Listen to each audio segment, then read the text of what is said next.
Alors les chargements sont assez longs quand même. Donc là on a un niveau, certainement l'un des meilleurs niveaux du jeu. Parce que le level design il est pas super, comment dire, il est pas super, super original.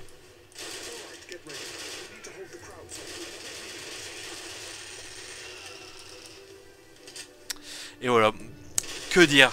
Je reste assez silencieux parce que voilà, ce jeu ne m'a pas laissé de fortes impressions.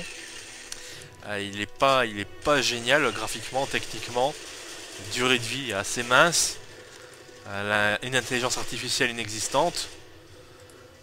Et voilà, aucune originalité quoi.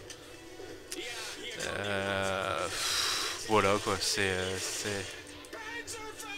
assez moyen comme jeu quoi. C'est un jeu que je vous conseille pas, ça c'est clair et net, même si c'est un jeu petit budget qui est vendu quand même à un prix raisonnable. C'est un jeu vraiment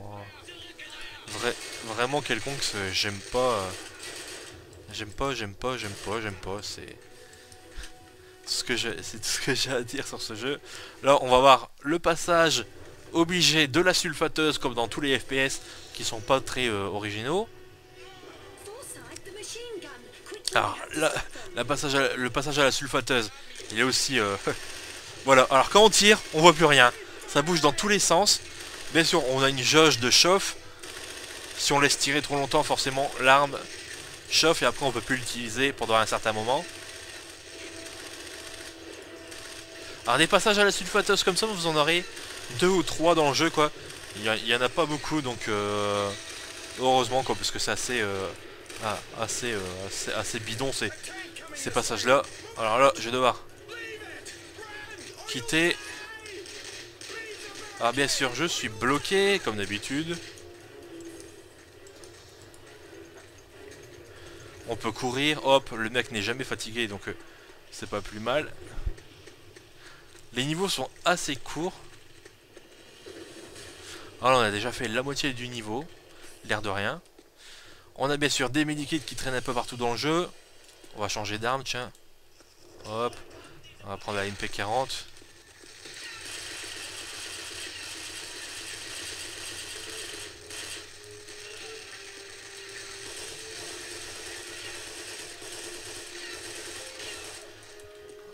Hop là. Bien sûr, on récupère les armes sur les cadavres des ennemis, sans aucun problème. On a le Car 98, enfin toutes les armes standards de la Seconde Guerre mondiale. Hein. Alors ce qui est un truc bizarre, c'est que quand on est en vue comme ça normale, il recharge. Et que quand on se met en vue Iron Sight, on le voit pas recharger le fusil à culasse. Ce qui est assez bizarroïde. Donc là, un autre passage assez cliché dans les FPS. Il y a un personnage qui veut ouvrir une porte, mais on doit le couvrir pour... on doit le couvrir pour lui laisser le temps d'ouvrir la porte. Et pendant ce temps-là, bien sûr, les ennemis nous attaquent.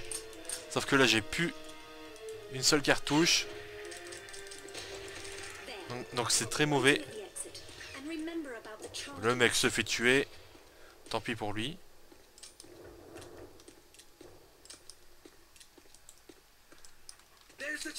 Hop, on va passer des charges.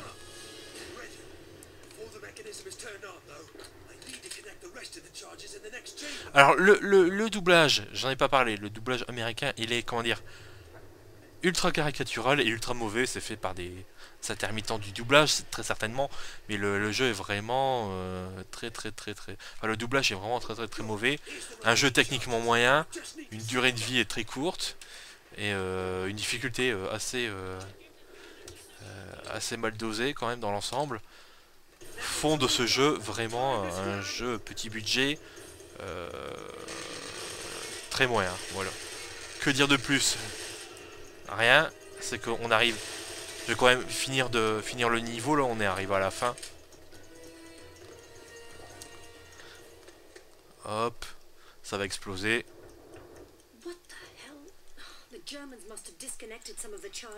Bien sûr, un coup classique.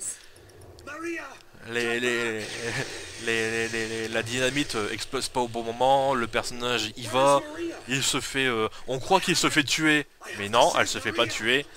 La meuf, elle se fait pas tuer, et voilà, hop, je viens la sauver, et c'est terminé, le niveau termine comme ça. Les personnages sont assez mal modélisés, ils sont rigides, ils ont un balai dans le cul, mais terrible, surtout pendant les cinématiques, c'est un truc de fou quoi.